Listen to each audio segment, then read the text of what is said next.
Welcome, Seeker, to a space where ancient wisdom meets modern understanding. नमस्ते, मैं doctor Surendra और मेरे साथ हैं डॉक्टर अनगा। हम साथ मिलकर आपके साथ साझा करेंगे कि कैसे आयुर्वेद का प्राचीन नॉलेज और आर्टिफिशियल इंटेलिजेंस मिलकर आपके स्वास्थ्य और जीवन को एक नई दिशा दे सकते हैं। हम आपको अपना ऑडियो पॉडकास्ट दे रहे हैं जिसे आप कहीं भी कभी भी सुन सकते हैं। तो आइए परंपरा और नई तकनीक को जोड़ते हुए अपनी यात्रा की शुरुआत करें।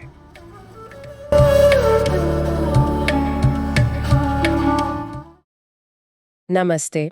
आज हम क्लिनिकल रिसर्च की दुनिया में थोड़ी गहराई तक जा रहे हैं, खास तौर पर ये समझने के लिए कि वैज्ञानिक किसी स्टडी को डिज़ाइन कैसे करते हैं।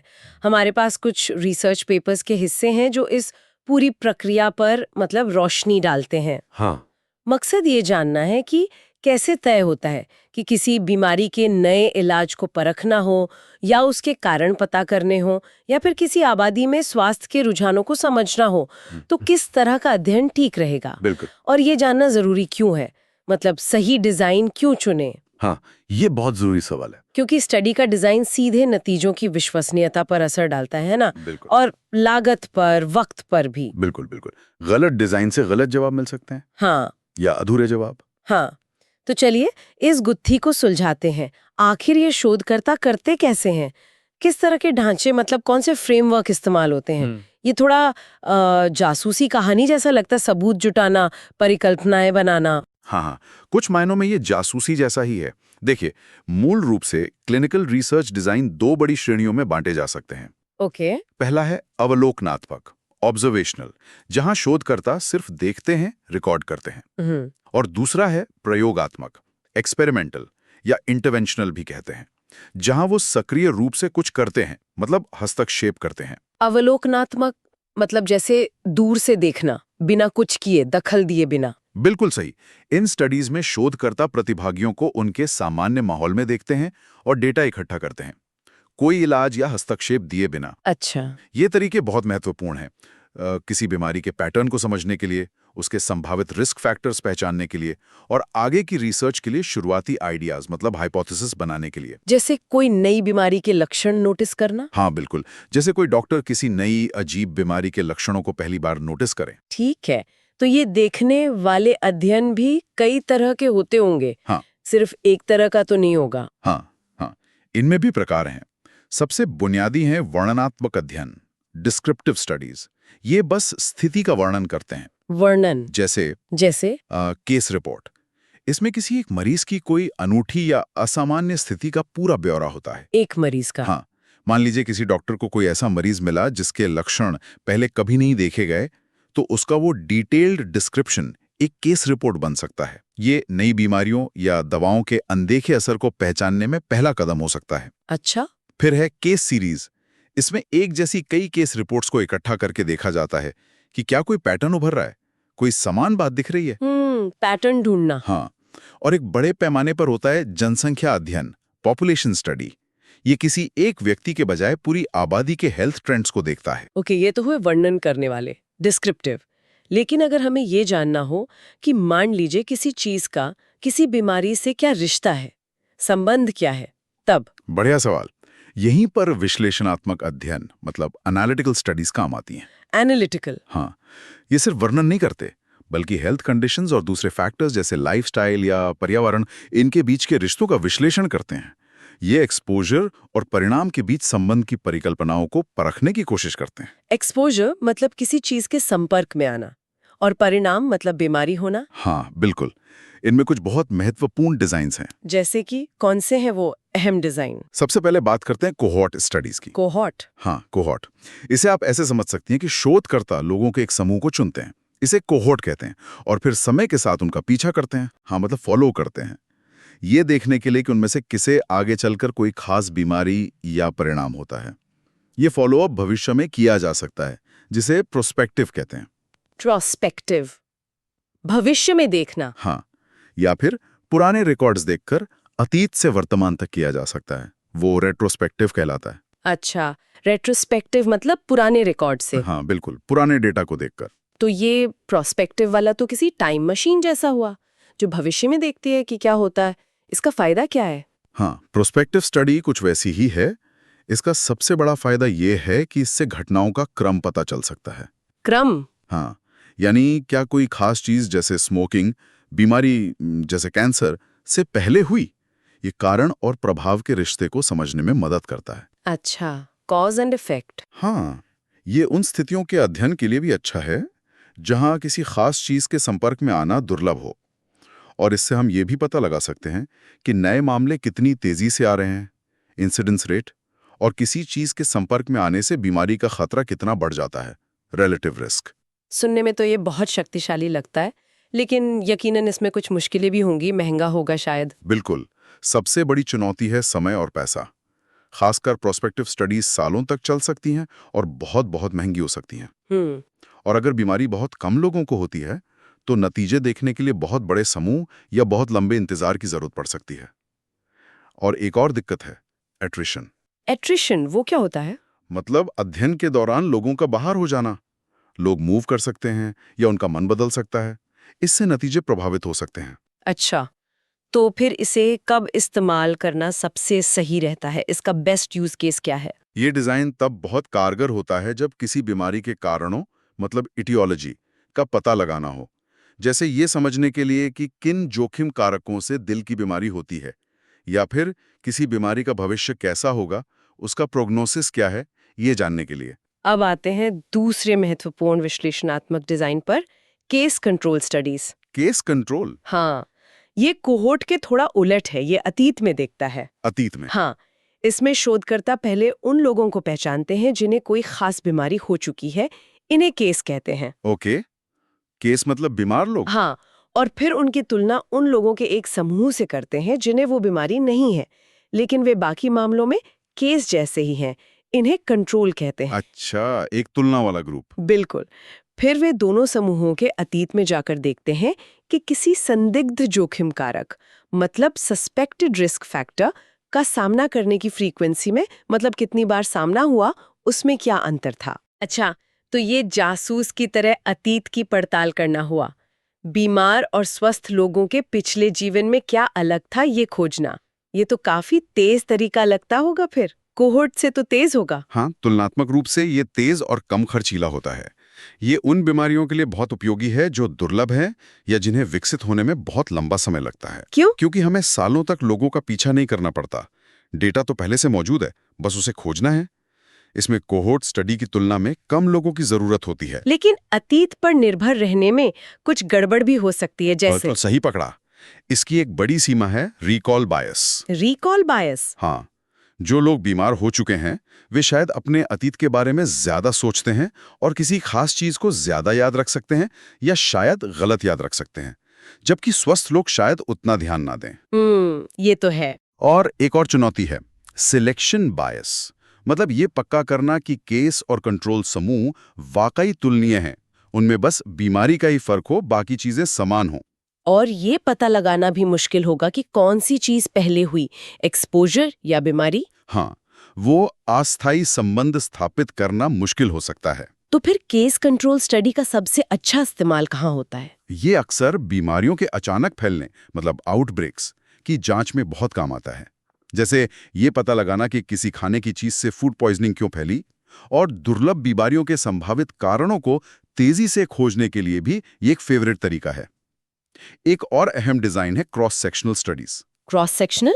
हाँ, इसमें किसी आबादी का डेटा एक ही समय बिंदु पर इकट्ठा किया जाता है, बस एक पॉइंट इन टाइम। एक ही समय पर, मतलब ये एक तरह का स्नैपशॉट हुआ, जैसे किसी भीड़ की तस्वीर लेना। वो कितनी आम है और उससे जुड़े कारकों का एक स्नैपशॉट देता है। जैसे आज दिल्ली में कितने लोगों को डायबिटीज है, ऐसा कुछ। हाँ बिल्कुल, या आज दिल्ली में कितने प्रतिशत वयस्क मोटापे से ग्रस्त हैं और उनकी औसत उम्र क्या है। ये सब एक क्रॉस सेक्शनल स्टडी बता सकती है। इस स्नैपशॉट के फायदे और नुकसान क्या हैं?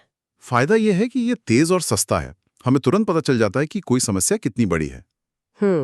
ये नई रिसर्च के लिए आइडिया जनरेट करने में मदद कर सकता है, लेकिन इसकी सबसे बड़ी सीमा यह है कि ये कारण और प्रभाव का रिश्ता नहीं बता सकता। क्यों नहीं? क्योंकि सब कुछ एक ही समय पर मापा गया है। हम ये नहीं कह सकते कि मोटापा पहले आया या कोई और आदत। टेम्पोरलिटी नहीं पता चलती। ये भी सिलेक्शन बायस से प्रभावित हो सकता है। तो इसका इस्तेमाल कब होता है? मुख्य रूप से किसी आबादी में बीमारी या जोखिम कारक की व्यापकता मतलब प्रिवेलेंस जानने के लिए, स्वास्थ्य सेवाओं की योजना बनाने के लिए ये जानकारी जरूरी होती है। अच्छा। कभी कभी इसका इस्तेमाल किसी नए डायग्नोस्टिक टेस्ट की सटीकता जांचने के लिए भी किया जाता है, मौजूदा गोल्ड स्टैंडर्ड टेस्ट से तुलना करके। ठीक है, तो ये थे अवलोकनात्मक अध्ययन, जहां हम सिर्फ देखते हैं और विश्लेषण करते हैं। अब बात करते हैं प्रयोगात्मक या एक्सपेरिमेंटल स्टडीज की। यहाँ चीजें ज्यादा सक्रिय हो जाती है ना, जब शोधकर्ता खुद हस्तक्षेप करते हैं। एकदम सही। यहाँ लक्ष्य होता है नई दवाओं, चिकित्सा उपकरणों या इलाज की नई रणनीतियों की प्रभावकारिता, एफिकेसी, यानी वे कितना अच्छा काम करती हैं, और उनकी सुरक्षा, सेफ्टी, यानी वे इस्तेमाल के लिए कितनी सुरक्षित हैं, इसका मूल्यांकन करना। इन अध्ययनों में शोधकर्ता प्रतिभागियों को अलग अलग समूहों में बांटते हैं और फिर किसी हस्तक्षेप जैसे नई दवा देना, उसके असर की तुलना करते हैं। और इसमें सबसे जाना माना नाम है रैंडमाइज्ड कंट्रोल्ड ट्रायल, RCT। इसे अक्सर क्लिनिकल रिसर्च का गोल्ड स्टैंडर्ड कहा जाता है। ऐसा क्यों है? क्या खास बात है इसमें? गोल्ड स्टैंडर्ड इसलिए क्योंकि ये कारण और प्रभाव का सबसे विश्वसनीय सबूत देने के लिए डिजाइन किया गया है। सबसे भरोसेमंद? हाँ, इसमें प्रतिभागियों को पूरी तरह से रैंडम तरीके से, मतलब यादृच्छिक रूप से, जैसे सिक्का उछालकर 2 या ज्यादा समूह में बांटा जाता है। रैंडम? हाँ, एक समूह को नया हस्तक्षेप मिलता है, जैसे नई दवा, और दूसरे समूह, जिसे कंट्रोल ग्रुप कहते हैं, उसे या तो प्लेसिबो मिलता है। प्लेसिबो, हाँ, मतलब नकली दवा। हाँ, एक नकली दवा जो असली जैसी दिखती है पर उसमें कोई एक्टिव तत्व नहीं होता, या फिर कंट्रोल ग्रुप को मौजूदा सबसे अच्छा मानक उपचार मिलता है या कोई उपचार नहीं मिलता। अच्छा। ये रैंडमाइजेशन मतलब रैंडम तरीके से बांटना, ये सुनिश्चित करता है कि अध्ययन शुरू होने पर समूह लगभग हर तरह से एक जैसे हों, उम्र, लिंग, बीमारी की गंभीरता, सब में, कि तुलना निष्पक्ष हो सके। बिल्कुल। इससे ये संभावना बढ़ जाती है कि अध्ययन के अंत में समूहों के बीच जो भी अंतर दिखेगा वो उस नए हस्तक्षेप के कारण ही होगा, किसी और छुपी हुई वजह से नहीं। समझ गए। तो रैंडम तरीके से बांटना ये सुनिश्चित करता है कि तुलना निष्पक्ष हो। इसके और क्या फायदे हैं? सबसे बड़ा फायदा यही है कि ये पूर्वाग्रह मतलब बायस को बहुत कम कर देता है। सिलेक्शन बायस तो कम होता ही है, अक्सर इसमें ब्लाइंडिंग भी इस्तेमाल होती है। ब्लाइंडिंग मतलब आंखों पर पट्टी? हाँ, एक तरह से। ब्लाइंडिंग का मतलब है कि या तो प्रतिभागी को सिंगल ब्लाइंड या शोधकर्ता को सिंगल ब्लाइंड या दोनों को डबल ब्लाइंड पता नहीं होता कि किसे कौन सा ट्रीटमेंट मिल रहा है, असली दवा या प्लेसिबो। अच्छा, इससे क्या होता है? इससे नतीजों की व्याख्या पर व्यक्तिगत उम्मीदों या पूर्वाग्रहों का असर कम पड़ता है। अगर मरीज को पता है कि उसे असली दवा मिल रही है तो वो शायद मनोवैज्ञानिक रूप से ही बेहतर महसूस करने लगे। ब्लाइंडिंग इसे रोकती है और ये अलग अलग इलाजों की सीधी तुलना करने देता है। लेकिन क्या ये हमेशा मुमकिन या सबसे अच्छा तरीका होता है? इसकी भी कुछ सीमाएं होंगी, ये महंगा लगता है। हाँ, बिल्कुल। RCTs बहुत महंगे और समय लेने वाले हो सकते हैं, सालों लग सकते हैं। हाँ। इनमें शामिल होने के लिए अक्सर कड़े मापदंड होते हैं। खास उम्र, खास तरह की बीमारी वाले ही लोग लिए जाते हैं। इस वजह से अध्ययन में शामिल लोग शायद असल दुनिया की पूरी आबादी का ठीक से प्रतिनिधित्व न करें। मतलब नतीजे सब पर लागू नहीं हो सकते। हाँ, नतीजों को सभी पर लागू करने में मतलब जनरलाइजेबिलिटी में मुश्किल हो सकती है, और कभी-कभी इन्हें आयोजित करना नैतिक रूप से या व्यावहारिक रूप से कठिन होता है। जैसे क्या किसी गंभीर बीमारी में प्लेसिबो देना नैतिक है अगर कोई इलाज मौजूद है? हाँ, ये तो है। तो इसका मुख्य उपयोग क्या है? कब करते हैं इसे? नई दवाओं या उपचारों की प्रभावशालीता और सुरक्षा का पक्का सबूत हासिल करने के लिए, या फिर 2 मौजूदा उपचारों में से कौन बेहतर है ये जानने के लिए। संक्षेप में, जब सवाल हो क्या ये इलाज वाकई काम करता है और क्या ये सुरक्षित है, तब RCT सबसे अच्छा जवाब देता है। लेकिन जैसा आपने पूछा, RCT हमेशा संभव नहीं होता। कभी-कभी रैंडम तरीके से बांटना व्यवहारिक नहीं होता या संभव नहीं होता। तो फिर क्या करते हैं? ऐसी स्थितियों में नॉन रैंडमाइज्ड ट्रायल या जिन्हें क्वाजी एक्सपेरिमेंट भी कहते हैं, वो किए जाते हैं। Quasi experiment? हाँ, इनमें प्रतिभागियों को समूहों में बांटने के लिए रैंडमाइजेशन के अलावा कोई और तरीका इस्तेमाल किया जाता है। जैसे एक अस्पताल में नया तरीका लागू किया, दूसरे में पुराना चलने दिया और फिर तुलना की। अच्छा, ये उपयोगी हो सकते हैं, लेकिन इनमें पूर्वाग्रह का खतरा आरसीटी से ज्यादा होता है क्योंकि समूह शुरू से ही पूरी तरह तुलनीय नहीं हो सकते। समझ गई। अच्छा, तो आरसीटी के अंदर भी अलग-अलग तरीके हो सकते हैं। जी। इलाज कैसे दिया जाए, सिर्फ एक ही तरीका नहीं है। हाँ, ये भी एक अच्छा पॉइंट है। आरसीटी के डिजाइन में भी विविधता होती है, जो इस पर निर्भर करता है कि उपचार कैसे दिए जाते हैं और उनकी तुलना कैसे की जाती है। जैसे सबसे आम है पैरेलल डिजाइन। पैरेलल। हाँ, इसमें 2 या ज्यादा समूह बनते हैं। हर समूह को एक अलग ट्रीटमेंट मिलता है और वे पूरे अध्ययन के दौरान उसी ट्रीटमेंट पर रहते हैं।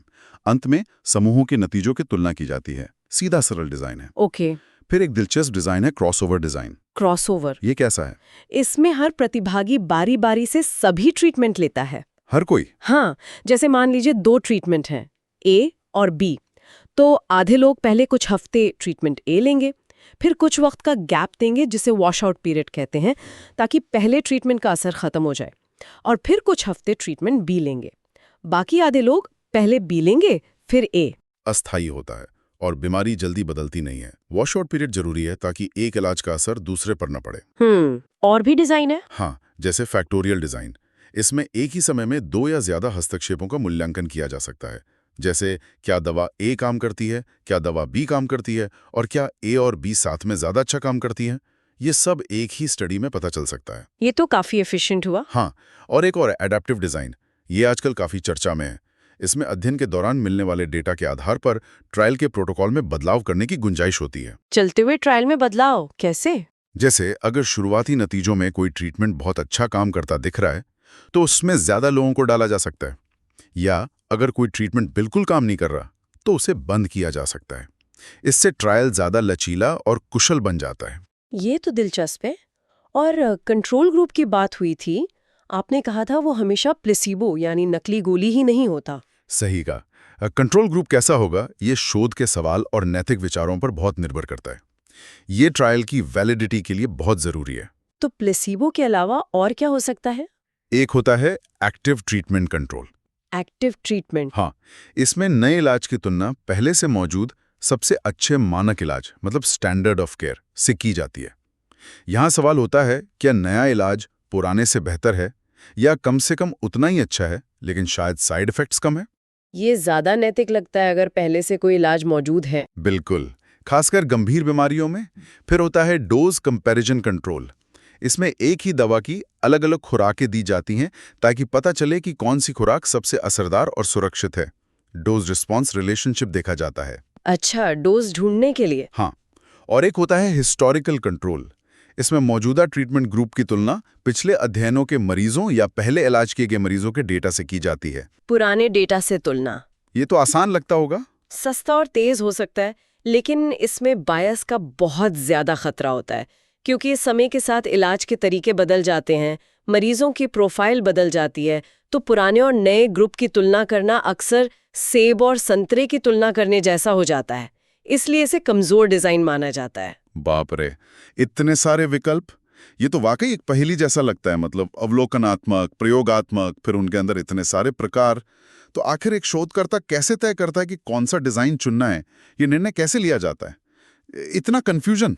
हाँ, कंफ्यूजन नहीं, ये विकल्पों की रिचेस है। ये वाकई एक महत्वपूर्ण सवाल है और इसका जवाब कई बातों पर निर्भर करता है। लेकिन सबसे अहम चीज है, शोध का मूल प्रश्न क्या है? आप असल में जानना क्या चाहते हैं? सबसे पहले सवाल। हाँ, जैसे अगर सवाल है कि क्या कोई नया इलाज काम करता है, मतलब ट्रीटमेंट एफिकेसी देखनी है, तो कारण और प्रभाव जानने के लिए आरसीटी सबसे मजबूत विकल्प है। ओके, इलाज के असर के लिए आरसीटी। हाँ, अगर आप जानना चाहते हैं कि किसी चीज से क्या नुकसान हो सकता है या किसी बीमारी का कारण क्या है, मतलब हार्म या इटियोलॉजी, तो लोगों को जानबूझकर किसी हानिकारक चीज के संपर्क में लाना अनैतिक होगा, है ना? बिल्कुल। तो यहाँ अवलोकनात्मक डिजाइन बेहतर होते हैं। रिस्क फैक्टर्स की पहचान के लिए कोहॉर्ट स्टडी बहुत अच्छी है, जबकि दुर्लभ बीमारियों या जब एक्सपोजर और परिणाम के बीच लंबा गैप हो, तब केस कंट्रोल स्टडी ज्यादा एफिशिएंट हो सकती है। अगर सवाल है कि कोई डायग्नोस्टिक टेस्ट कितना सटीक है, तो अक्सर क्रॉस सेक्शनल स्टडी का उपयोग करके नए टेस्ट की तुलना मौजूदा गोल्ड स्टैंडर्ड से की जाती है। डायग्नोसिस के लिए क्रॉस सेक्शनल। हाँ, और समय के साथ किसी बीमारी का कोर्स कैसा रहेगा, मतलब प्रोग्नोसिस, ये समझने के लिए कोहॉर्ट स्टडी सबसे मजबूत डिजाइन है। ओके। और अगर आप सिर्फ ये जानना चाहते हैं कि कोई बीमारी या स्थिति किसी आबादी में इस समय कितनी आम है, मतलब फ्रीक्वेंसी या प्रिविलेंस, तो वो स्नैपशॉट वाला क्रॉस सेक्शनल स्टडी सबसे सीधा और कुशल तरीका है। तो सवाल के हिसाब से डिजाइन चुनना है। बिल्कुल, लेकिन सिर्फ सवाल ही नहीं, शोध प्रश्न के अलावा दूसरी बातों पर भी ध्यान देना होता है। जैसे क्या हमारे पास पर्याप्त समय और पैसा है, कोहोर्ट स्टडी महंगी है, केस कंट्रोल सस्ती, क्या नैतिक बाधाएं हैं, प्लेसिबो दे सकते हैं या नहीं, खुद बीमारी की प्रकृति कैसी है, दुर्लभ है या आम, एक्यूट है या क्रॉनिक, उपचार का असर कैसा है, क्या वो रिवर्सिबल है, क्रॉसओवर तभी कर सकते हैं। हाँ। अध्ययन करने में लॉजिस्टिक चुनौतियां क्या हैं, समय सीमा, लागत, मरीज मिल पाएंगे या नहीं, और आखिर में सांख्यिकीय शक्ति यानी स्टैटिस्टिकल पावर। क्या हमारे पास इतने प्रतिभागी होंगे कि अगर कोई असर है भी तो उसे हम पकड़ पाएं और नतीजों पर भरोसा किया जा सके। अच्छा, तो ये सब चीजें मिलकर तय करती हैं। हाँ, इन सभी टुकड़ों को जोड़कर ही सही डिजाइन की तस्वीर बनती है। ये एक सोचा समझा निर्णय होता है। समझ गई। तो कुल मिला के बात यह है कि क्लिनिकल रिसर्च में भरोसेमंद जवाब पाने के लिए सही रिसर्च डिजाइन चुनना बेहद जरूरी है। ये कोई फॉर्मूला नहीं है, बल्कि ये शोध के सवाल, नैतिकता, उपलब्ध संसाधन और बीमारी और उपचार की बारीकियों जैसी कई चीजों पर निर्भर करता है। बिल्कुल। हमने देखा कि कैसे अवलोकनात्मक अध्ययन हमें दुनिया को समझने में मदद करते हैं। वो केस रिपोर्ट से शुरू होकर कोहोर्ट और केस कंट्रोल जैसे जटिल डिजाइनों तक जाते हैं। हाँ, वो हमें पैटर्न्स और संबंध दिखाते हैं। और कैसे प्रयोगात्मक अध्ययन, खासकर आरसीटी, हमें ये बताते हैं कि कौन से हस्तक्षेप, कौन से इलाज वास्तव में काम करते हैं। और उनके भी अपने अलग अलग प्रकार हैं, जैसे पैरेलल, क्रॉसओवर और अलग अलग तरह के कंट्रोल ग्रुप। एकदम सही। और ये सब हमें एक दिलचस्प मोड़ पर लाता है, सोचने के लिए एक बिंदु पर। किस तरह के मोड़ पर? देखिए, हम जानते हैं कि हर डिजाइन की अपनी ताकत और कमजोरियां हैं। आरसीटी गोल्ड स्टैंडर्ड है, पर महंगा है, हमेशा व्यावहारिक नहीं और शायद असल दुनिया से थोड़ा दूर हो। अवलोकनात्मक अध्ययन वास्तविक दुनिया दिखाते हैं, सस्ते हो सकते हैं, पर कारण और प्रभाव बताने में कमजोर हो सकते हैं। बायस का खतरा रहता है। हाँ। तो भविष्य में रिसर्च डिजाइन कैसे विकसित हो सकते हैं, कैसे हम कठोर सबूत की जरूरत को नैतिक जिम्मेदारियों और व्यावहारिक बाधाओं के साथ संतुलित कर सकते हैं, ये एक बड़ा सवाल है। हाँ, और एक विचार जो आजकल बहुत चर्चा में है वो है रियल वर्ल्ड डेटा का बेहतर इस्तेमाल। मतलब जो अस्पतालों में रोज इकट्ठा होता है। बिल्कुल, electronic health records, insurance claim data, registries, ये वो डेटा है जो अस्पतालों और क्लिनिकों में रोजमर्रा के इलाज के दौरान इकट्ठा होता है। क्या हम इस डेटा का, इन रियल वर्ल्ड एविडेंस का उपयोग करके कुछ सवालों के जवाब ज्यादा तेजी से, कम लागत पर और शायद ऐसे तरीके से पा सकते हैं जो सीधे मरीजों की असल जरूरतों से ज्यादा जुड़े हों, बिना हमेशा बड़े और महंगे आरसीटी किए? मतलब पारंपरिक ट्रायल्स के साथ साथ इस डेटा का भी इस्तेमाल करना ना, या शायद कुछ सवालों के लिए ये डेटा ही काफी हो। ये सोचना जरूरी है कि हम कैसे इन अलग अलग स्रोतों से मिलने वाले सबूतों को समझदारी से जोड़ सकते हैं ताकि हमें सबसे अच्छे और सबसे प्रासंगिक जवाब मिल सकें। भविष्य की रिसर्च शायद इसी दिशा में आगे बढ़ेगी। ये सोचने के लिए एक महत्वपूर्ण विषय है।